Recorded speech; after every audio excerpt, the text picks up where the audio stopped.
Boa noite para todos. Que prazer imenso poder estar hoje por todos aqui. Que honra poder voltar a Barreiras para que a gente possa mais uma vez conversar sobre doutrina espírita e sobre os conceitos extraordinários que essa doutrina consoladora nos traz.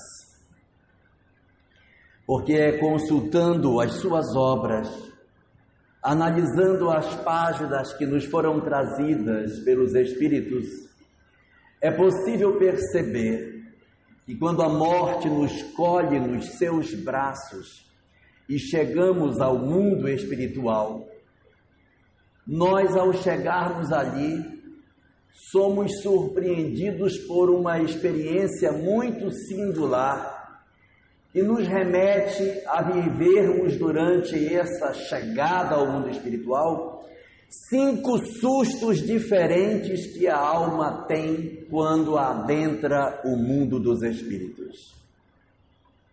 Quando nós retornamos à pátria espiritual, nós somos acometidos de algumas surpresas muito significativas e que até nem deveriam existir, uma vez que já fomos e voltamos tantas vezes, mas o nosso apego à vida material, a nossa tendência de vivermos muito mais o lado material do que o lado espiritual da vida, faz com que quando nós regressamos ao mundo espiritual, parece sempre que é a primeira vez que estamos chegando ali.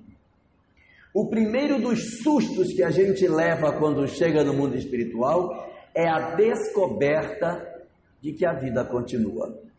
É uma surpresa muito grande, porque a nossa sociedade, ela tem uma tendência muito grande de nos insistentemente colocar valores materialistas e nos impulsionar na direção de considerarmos que as questões espirituais não necessariamente são verdades, mas que verdade é o mundo material que nós vivemos.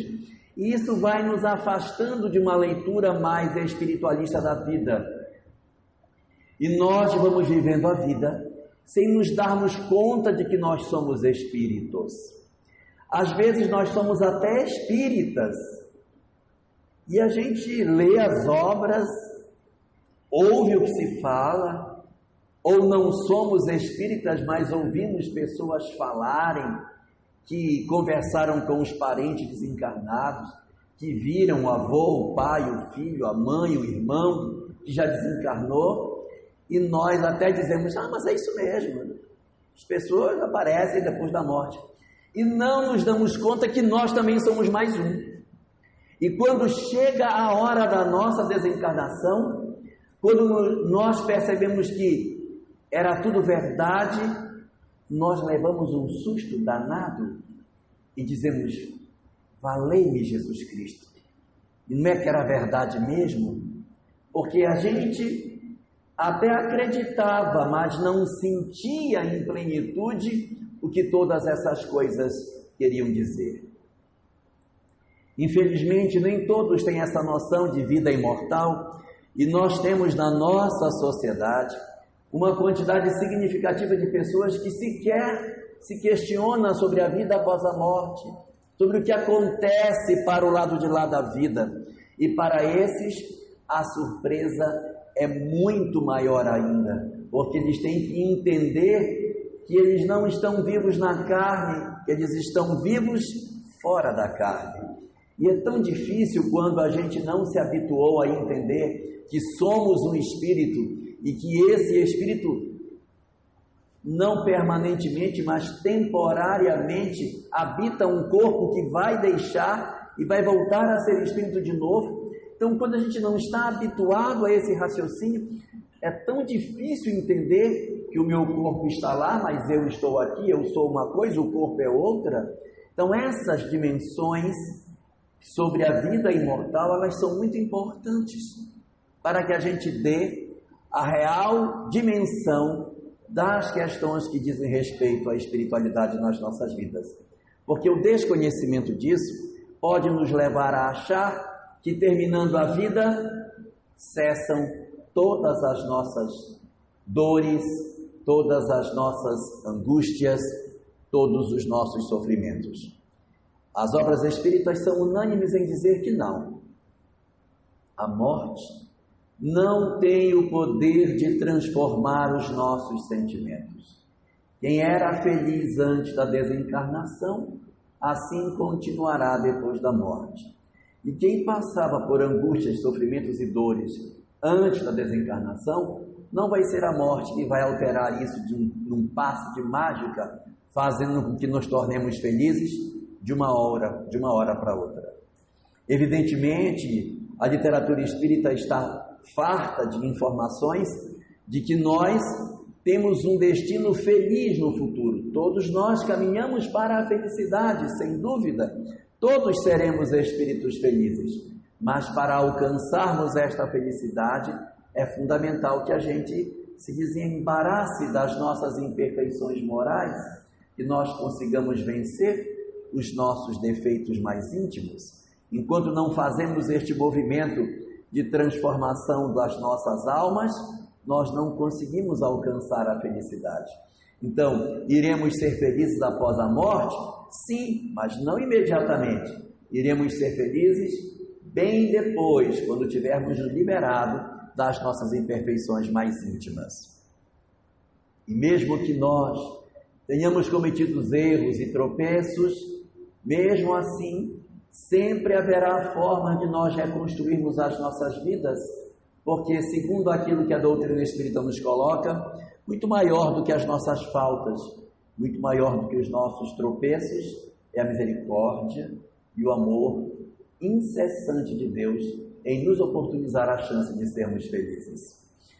Daí, portanto, quando chegamos ao mundo dos espíritos e nos defrontamos com a vida imortal, isso nos assusta muito, porque os espíritos falam que nós não simplesmente existimos após a morte, nós vivemos após a morte, porque existir é uma coisa, mas viver é outra. É uma surpresa muito grande quando a gente percebe que, além de continuarmos a existir do outro lado, nós temos vida. Nós encontramos pessoas, nós conversamos com pessoas, nós percebemos que os sentimentos que estão em nós permanecem, nós percebemos que as nossas emoções não se alteraram, que os nossos conhecimentos continuam conosco, que o nosso patrimônio intelectual e o nosso patrimônio moral vai seguir conosco para o outro lado da vida.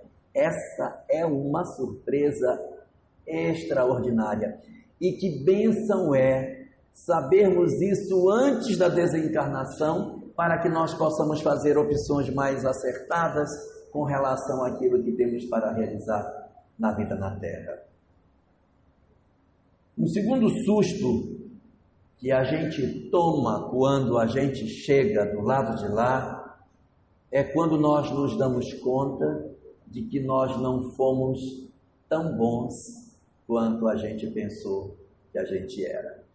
Porque muitos de nós até dizemos assim: não, eu sei que tem vida após a morte, eu fico até esperando essa hora, que eu quero que os espíritos venham, podem me levar, que eu estou pronto, eu quero desabrochar as minhas asas.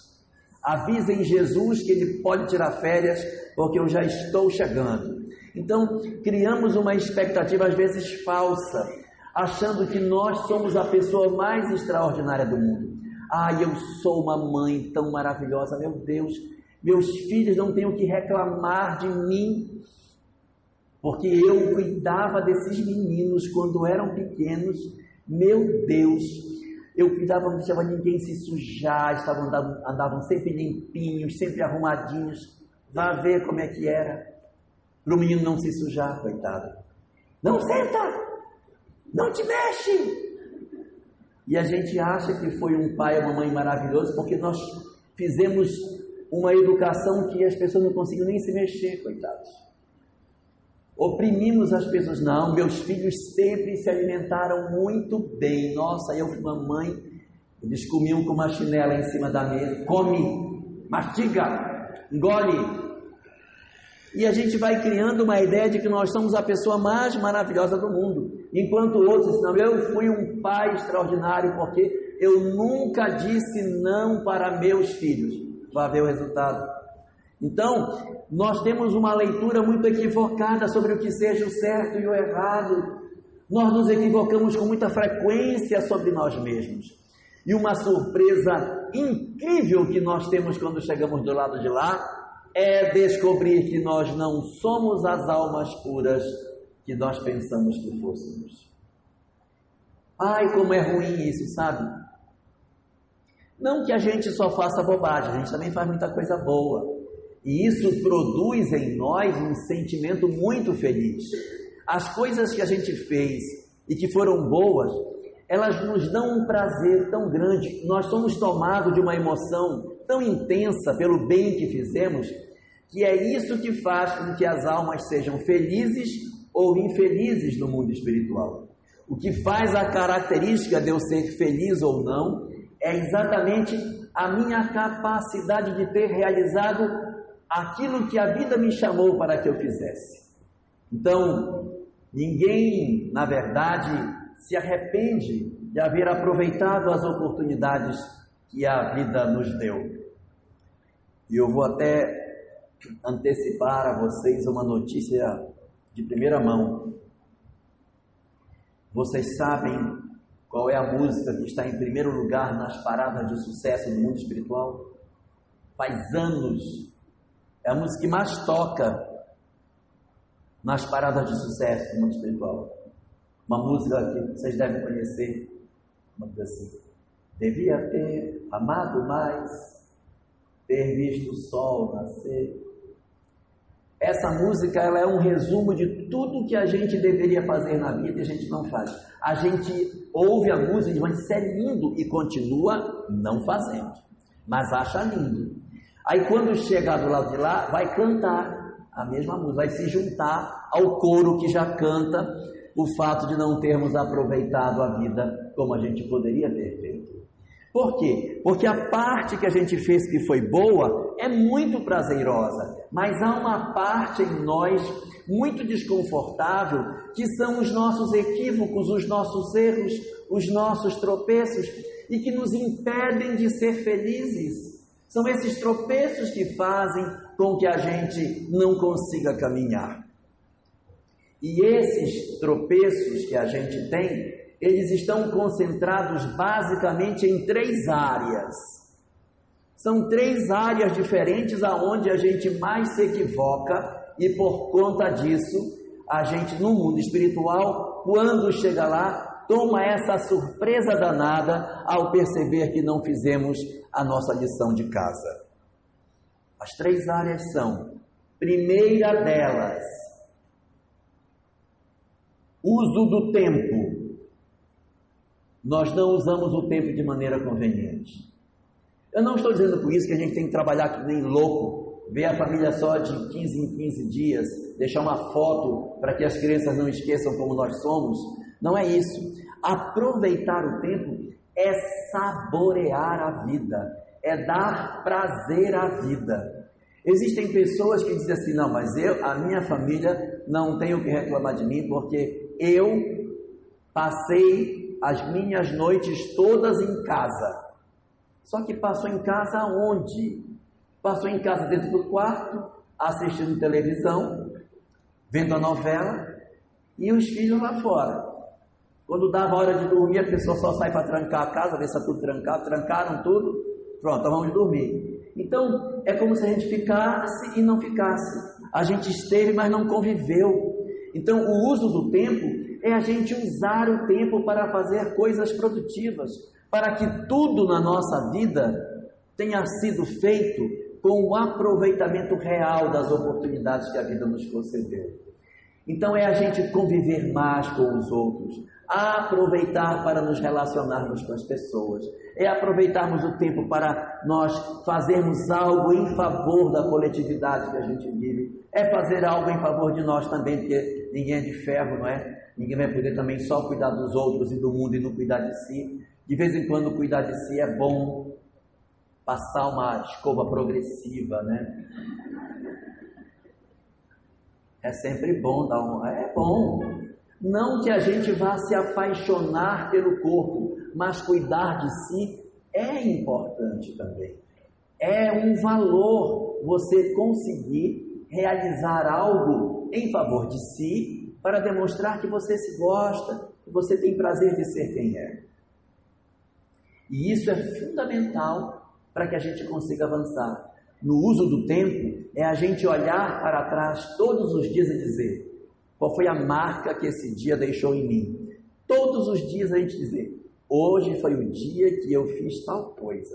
Que os dias não passaram em vão. A gente num dia conseguiu plantar uma árvore que faltava, ajeitou as mudas de casa, deu banho no cachorro que estava faltando, visitou uma pessoa, fez alguma coisa de interessante. Eu vou deixar aqui uma dica de um desses gurus de administração que dão uma dica bem interessante para nós. Eles dizem que a gente deve fazer o seguinte: essa dica não é espírita, mas é boa. Você pega na sua vida e relaciona 7 papéis que você exerce na vida. 7. Ou você é filho, eu sou filho, eu sou pai, eu sou profissional, eu também sou espírita, aí você relaciona até 7 papéis que você exerce na vida. E você cria um compromisso de toda semana você empurrar uma dessas peças, para que uma não fique para trás. Senão os outros papéis comem os outros papéis e você não executa tudo. Então, eu sou escritor, eu sou leitor, eu também sou pai, eu sou filho, sou avô. Então, o que eu vou fazer como avô? Essa semana eu vou levar o meu neto para passear, vou visitar meu neto. Eu preciso exercer esses papéis pelo menos uma vez por semana para que essa roda gire. Senão a gente não está aproveitando o tempo. A gente precisa aproveitar as oportunidades que o tempo nos dá. Segunda área que a gente erra muito: relacionamento pessoal. Como a gente erra. Como é comum os espíritos chegarem no mundo espiritual lamentando o não aproveitamento na relação com as pessoas. Papai do céu tem um trabalho danado de montar as nossas famílias, de reunir aquelas pessoas que a gente mais precisa perto de nós. Aí esse aqui vai ser seu pai, esse vai ser sua mãe, esses vão ser irmãos, você vai casar com essa, esses serão seus filhos. Arruma tudo direitinho e a pessoa diz: não, mas eu não suporto nenhum deles, olha. Eu gosto é dos outros e não convivo com aqueles que Deus me deu como se Deus tivesse errado. E vou conviver com outros que em princípio Deus não me deu, mas aqueles que eu acho que seria mais conveniente, e nesse momento eu digo a Deus que na verdade eu estou mais certo do que ele, que eu é que tenho razão e ele está errado. Então é para a gente refletir sobre esses relacionamentos, não depois que a gente desencarna, para a gente refletir enquanto estamos encarnados. Por que será que eu tenho os irmãos que eu tenho? Por que será que eu tenho pai e mãe que eu tenho? E os filhos, esposa? Por que será que eu tenho essa família? Essas são as pessoas que eu preciso, em primeira instância, cuidar, olhar, velar, proteger, dar atenção. Esse é o meu principal ponto de foco. É exatamente nesse lugar que a gente deve trabalhar. A doutrina espírita está farta de mensagens que nos destacam a importância do grupo familiar no nosso processo de desenvolvimento espiritual. Mas é muito comum nós acharmos que as nossas famílias têm papel secundário na nossa existência. Isso não é verdade. Porque se assim fosse, as obras espíritas não seriam tão fartas de informações sobre o fato de que temos que cuidar dos nossos entes queridos. Na mensagem A Melancolia, que se encontra no Evangelho segundo o Espiritismo, há um trecho da mensagem em que o Espírito diz que isso ocorre, a melancolia, a tristeza, para que nós nunca esqueçamos qual é o foco das nossas vidas. E o foco das nossas vidas, segundo ele diz, é a família e as outras preocupações que tendes. Então a família vem primeiro, as outras preocupações não está nem definido o que é. E às vezes as pessoas ficam achando: ai meu Deus, eu sou uma pessoa que reencarnei eu devo ter uma missão muito importante na Terra, eu vim para realizar um trabalho extraordinário. Nem é. O trabalho mais extraordinário que a gente tem para fazer é o resgate de uma relação familiar, é a costura de um rompimento com um familiar que a gente tem do passado, e essa vai ser a nossa grande vitória que a gente vai ter nessa existência. Muitos acham, eu quando chegar lá vou mostrar minha ficha, olha aqui, fui médico, operei não sei quantas pessoas, fiz não sei quantas cirurgias, eu fui útil para isso, eu fui professora, eduquei não sei quantos mil meninos. Isso é importante, as mais importantes são as relações que ninguém pode nos substituir, que são as relações do âmbito familiar. Porque se nós falharmos nas nossas responsabilidades sociais, outros poderão nos substituir. Se nós falharmos com os nossos filhos, quem vai substituir? Não estou querendo ameaçar ninguém, mas no livro Evangelho segundo o Espiritismo, capítulo 14, tem uma frase onde os Espíritos dizem: lembrai-vos todos vós, que um dia se vos perguntará, abre aspas, que fizeste dos filhos confiados à vossa guarda? Então são questões que nos remetem a essa responsabilidade.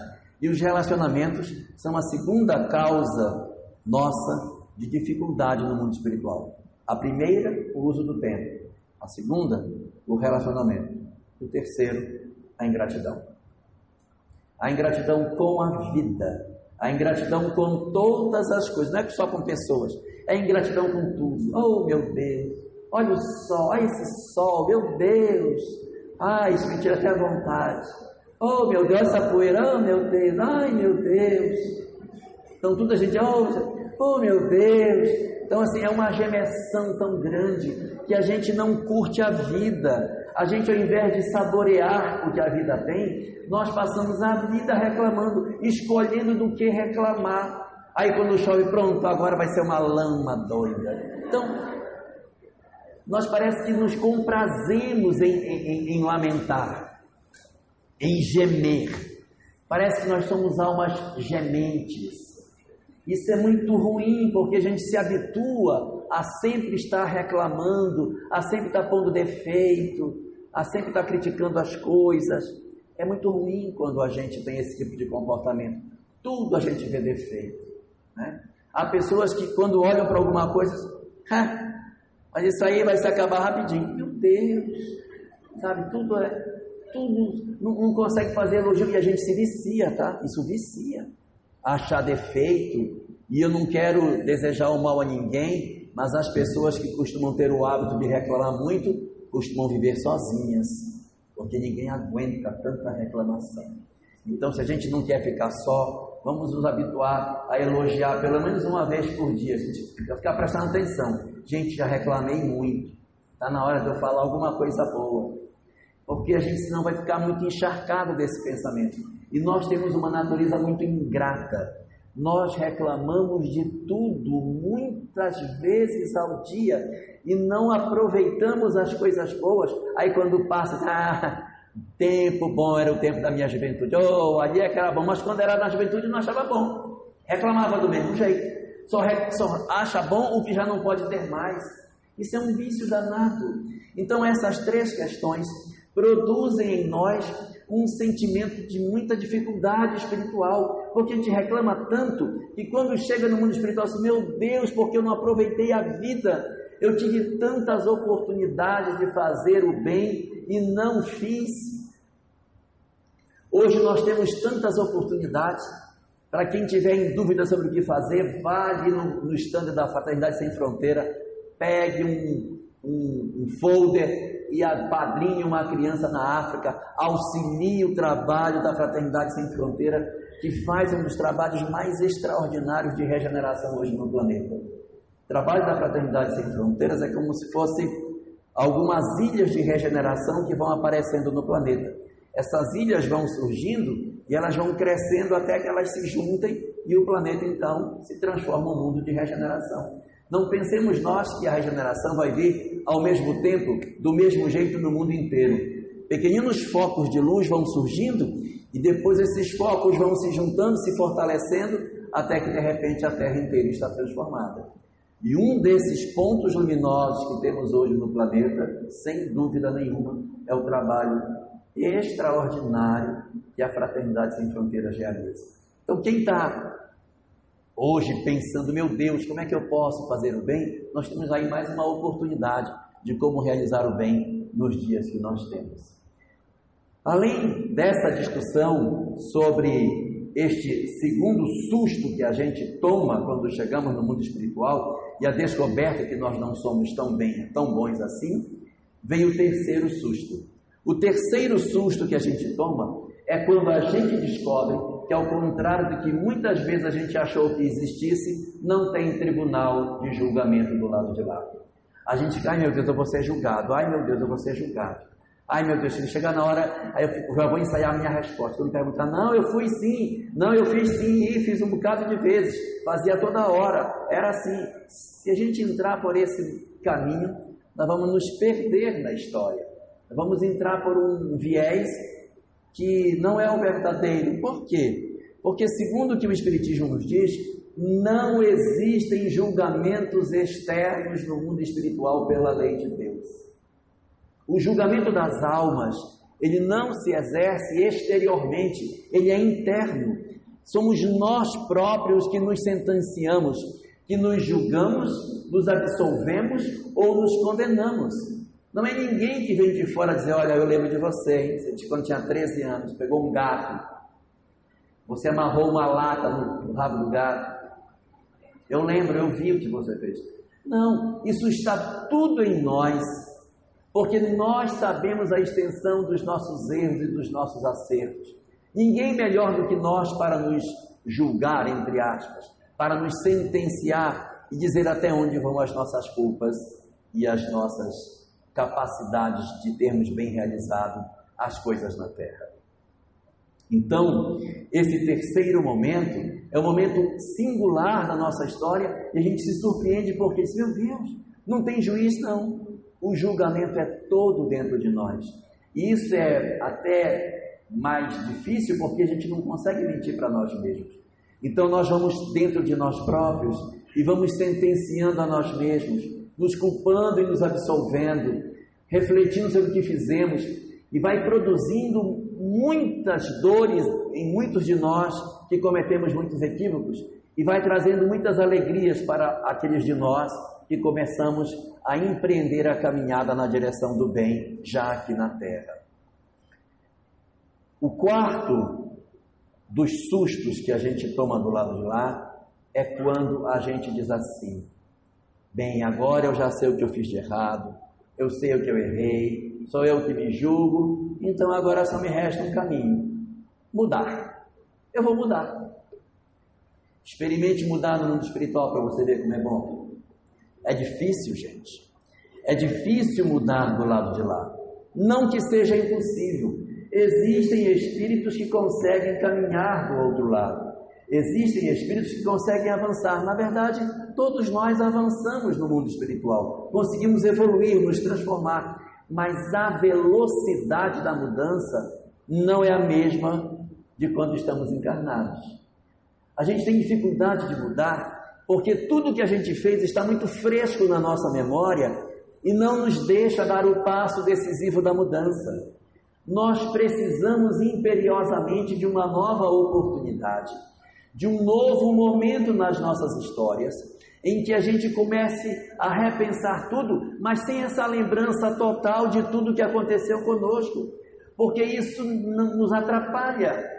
Saber tudo o que fomos, tudo o que fizemos é muito difícil, porque nós encontramos as pessoas do mundo espiritual e elas nos veem e sabem quem somos, elas sabem tudo o que fizemos, lá ninguém esconde nada de ninguém, o que a gente fez aparece, não tem como esconder, está todo mundo às claras, e a gente tem muita dificuldade de conseguir caminhar porque as nossas memórias estão muito vivas,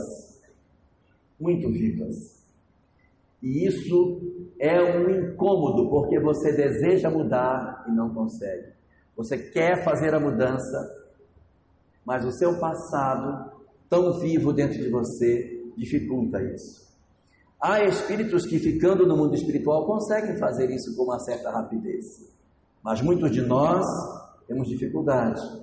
E a melhor estratégia para que a gente consiga vencer essas angústias é aceitarmos o desafio de uma nova existência. Quando nós, então, estamos no mundo espiritual e percebemos que somos infelizes por aquilo que a gente fez e que nós precisamos de uma chance para melhorar, nós dizemos do fundo das nossas almas: eu preciso voltar. Eu preciso de uma nova chance, porque eu preciso esquecer o que eu fui, para que eu faça uma nova caminhada. Eu necessito vir. É preciso que eu volte, porque se eu continuar aqui, eu não vou avançar com a mesma velocidade. As lembranças do que eu fiz me torturam. Aquilo que eu realizei equivocadamente não me deixa em paz. Eu preciso de um refrigério para minha alma. Eu peço uma chance para renascer. E aí vem o quinto e último susto. É descobrir que não é fácil voltar. A porta não está aberta assim, não. A oportunidade de se renascer é uma experiência que ela não está franqueada. Não estão fazendo promoção de corpos no mundo espiritual. Vamos lá, gente, aí está na hora, vamos descer, é a transição. Não existe isso não, ao contrário. Os espíritos estão todos querendo vir porque sabem que passamos por um momento singular na história, a chamada transição planetária, as famílias diminuindo significativamente, o número de filhos caindo por casal, a fila aumentou do lado de lá. Então esse é o nosso quinto e último susto, porque a gente vai voltar mesmo, então não tem mais nenhum, porque já está na hora de vir. Se ficasse lá ia pegar mais o sexto e o sétimo. Como é a hora de retornar, fica sendo só o quinto susto. Então a gente vai retornar quando as condições se fizerem favoráveis para que a gente consiga voltar. Não foi fácil a gente ter essa oportunidade que estamos tendo. Não foi imediato esse processo reencarnatório. Essa é uma oportunidade extremamente sagrada na nossa história de vida. E o desafio que nós vamos enfrentar é o desafio de retornar ao mundo físico, porque as experiências da vida aqui na Terra são a única oportunidade que eu tenho de encontrar as soluções para os meus dramas humanos. São os desafios que eu vou viver na minha vida terrena e vão me oferecer a oportunidade de eu me desembaraçar das imperfeições que eu possuo. Então, para que a gente encontre as soluções para as nossas questões, nós, antes de renascer, vamos fazer a nossa programação espiritual. E a programação espiritual que a gente faz antes de renascer não é uma programação para a gente vir aqui passar férias. Eu quero ir para o Brasil, quero ir ao carnaval, tão bom ali, eu quero morar no Rio de Janeiro, bem perto do Sambódromo, eu quero participar de uma escola de samba. Não vai, não. Você vai para Bahia, Barreiras. Não, mas eu queria no Rio de Janeiro. Não, vai ser Barreiras. Nem um pouquinho. Lá. Por quê? Porque nos lugares aonde a gente renasce estão as experiências que nós precisamos. Todas as experiências que a gente vive na existência terrena são desafios para desentortar as nossas almas enfermas. O objetivo da existência é que a gente se defronte com experiências que corrijam a nossa imperfeição. Fulano é muito orgulhoso? Então vamos dar experiências para domar o orgulho. E esse outro? Isso é muito vaidoso. Experiências para domar a vaidade. O outro ali, o que ele é? Aquilo é egoísta que você precisa ver. Então, experiências para domar o nosso egoísmo. E quem fechou a cartela e marcou bingo, porque tem todos os defeitos, vai receber prova de todos os jeitos para tentar corrigir todas as imperfeições que tem. Quanto mais imperfeições eu tenho, maior vai ser o número de experiências que eu preciso passar para corrigir as imperfeições que eu tenho. Então, a existência na Terra, ela tem exatamente como missão, como objetivo, corrigir as nossas almas naquilo de imperfeito que nós possuímos. E quando a gente vai renascer, 3 coisas são avaliadas para o nosso renascimento. 3 pontinhos são vistos na hora que a gente vai renascer. Primeiro, as provas que nós iremos passar. Antes de renascermos, nós programamos as experiências que nós iremos ter, porque são experiências necessárias para o crescimento do espírito. Às vezes nós, como pessoa, vamos chorar, vamos nos entristecer, mas essas lágrimas que a gente vai verter como pessoas que somos, serão necessárias para que a gente corrija a alma que é enferma. Aquilo que aparentemente pode ser doloroso do ponto de vista material, do ponto de vista espiritual, é importantíssimo que a pessoa passe por aquela experiência. Então, nós vamos renascer para viver determinadas provas. Não que obrigatoriamente você vai ter que passar por elas, porque o planejamento não é destino. O planejamento não é um trilho, ele é uma trilha por onde a gente vai andar. Às vezes a gente não cumpre esse planejamento, é bem rebeldezinho e aí acaba fugindo dos nossos planejamentos espirituais. Isso é muito comum, inclusive. Aí chega no mundo espiritual, meu Deus, o que eu fiz? Volta de novo para tentar ver se corrige. Então a gente às vezes está marcando passo a muitas existências pela teimosia que a gente tem, que está vivendo as mesmas experiências muitas vezes. Então, na hora que a gente vai fazer a programação espiritual, a primeira coisa que os espíritos selecionam para as nossas existências é quais são as provas que nós iremos passar. Vai viver aonde? Vai exercer que profissão? Vai ter alguma doença? Qual doença vai ter? Qual religião vai viver? Como será a ambiência doméstica? Quais serão as maiores dificuldades que a pessoa vai ter? Quais são as facilidades que ele vai ter na vida? Então, essa dinâmica ela é desenhada na hora que a gente vai fazer as nossas experiências. E aí tem uma coisa muito singular que André Luiz comenta na sua obra, que ele diz que as encarnações na Terra, elas se subdividem em 2 grupos. As encarnações de interesse individual e as encarnações de interesse coletivo. As encarnações de interesse individual são aquelas em que as pessoas renascem e vão viver uma vida na Terra muito focadas na sua própria história. A história delas vai interferir muito pouco na vida das outras pessoas. Chamamos isso de encarnações de interesse individual. Mas nós temos outras pessoas que vão reencarnar por interesse coletivo, ou seja, a encarnação desses indivíduos vai influenciar muitas outras vidas.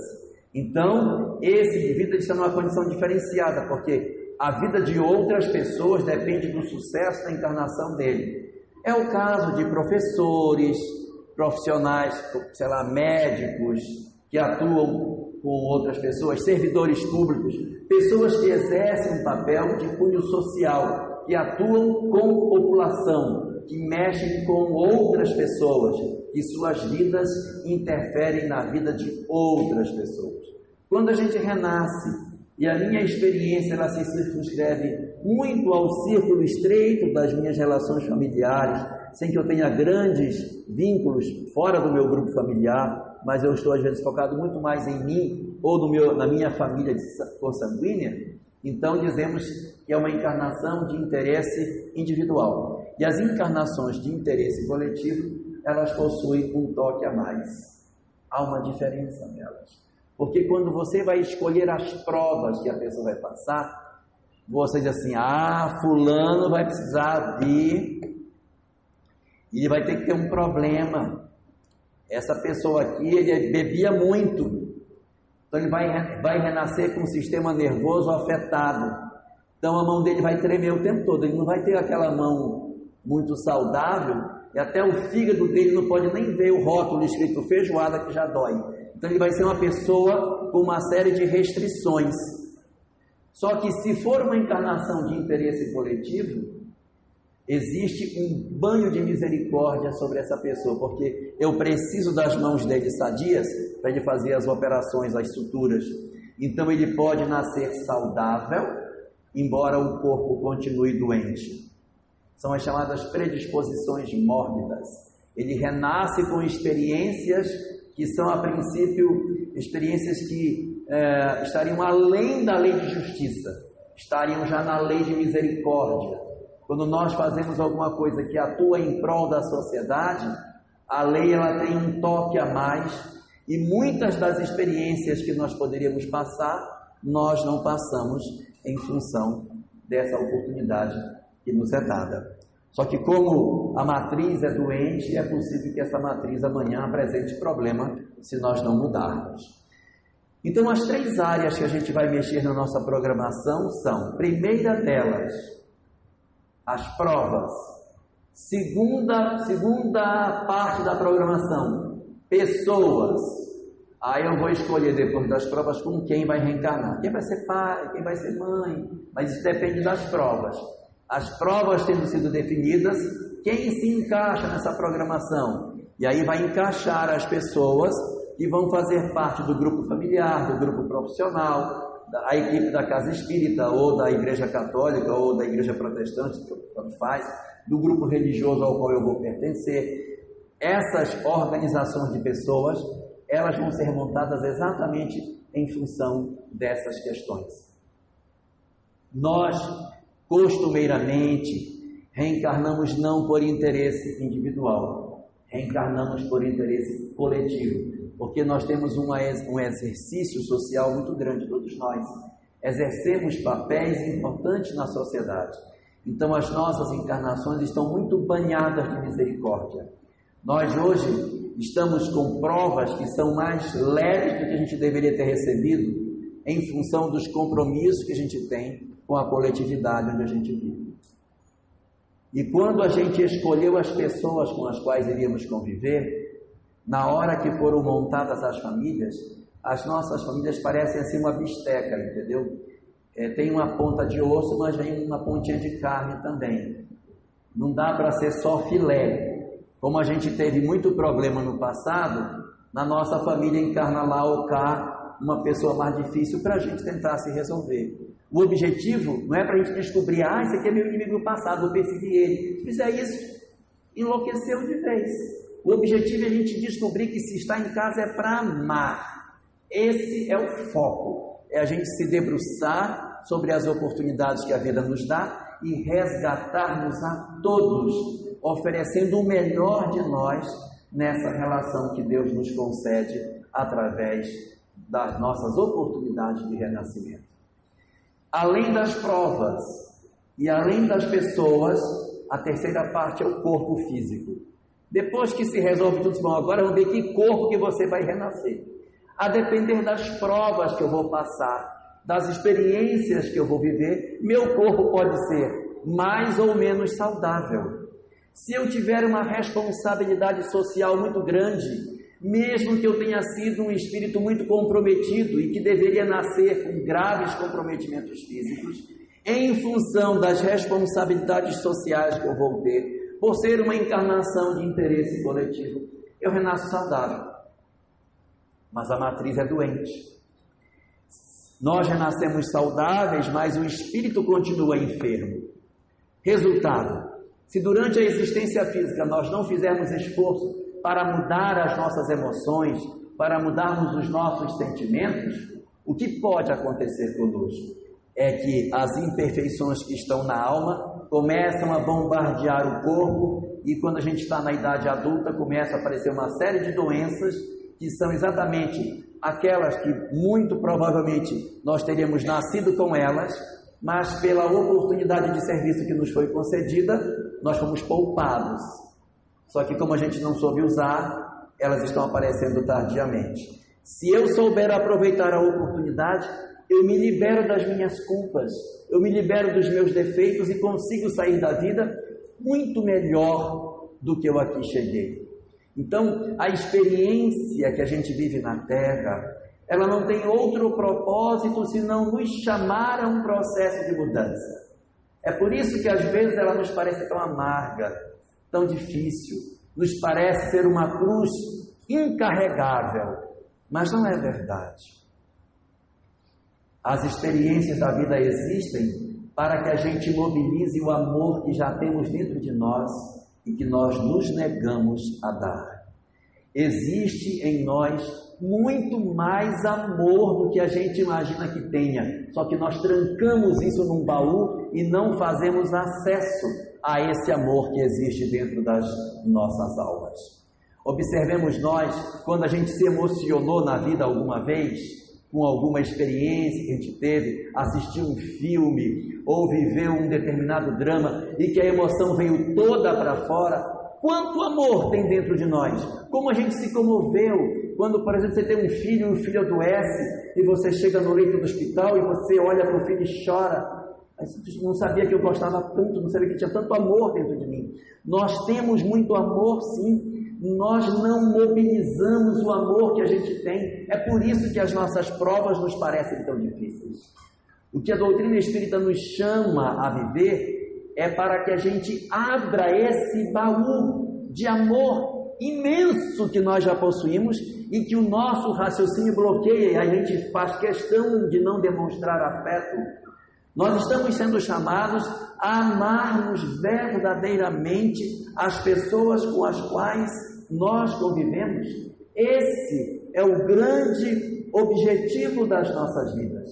Esse é o grande chamamento que a gente está tendo hoje, porque é a oportunidade, através desses dramas, que nós temos a chance de nos resolvermos espiritualmente. Ou seja, esses desafios que a gente hoje vê, na verdade, são as grandes soluções para os nossos processos espirituais.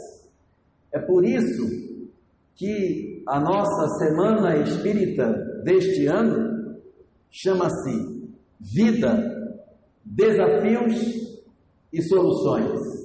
Porque é exatamente aí, na hora em que nós nos debruçamos sobre a vida, para entender o que sejam os desafios dela, para chamarmos para nós as soluções que a gente precisa, que nós iremos entender o grande propósito pelo qual nós estamos aqui. E muitas vezes nós nos indagamos dentro dos nossos corações: meu Deus, mas que vida miserável que o Senhor me deu. E nos olhamos no espelho e dizemos para nós mesmos: mas será que você merece a vida que você tem?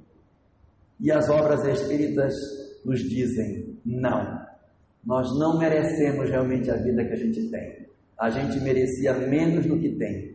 É o banho de misericórdia, na expectativa de que a gente faça além do dever e se desentorte espiritualmente, que nos chamou todos de volta para a vida, para que a gente faça o grande trabalho de transformação das nossas almas.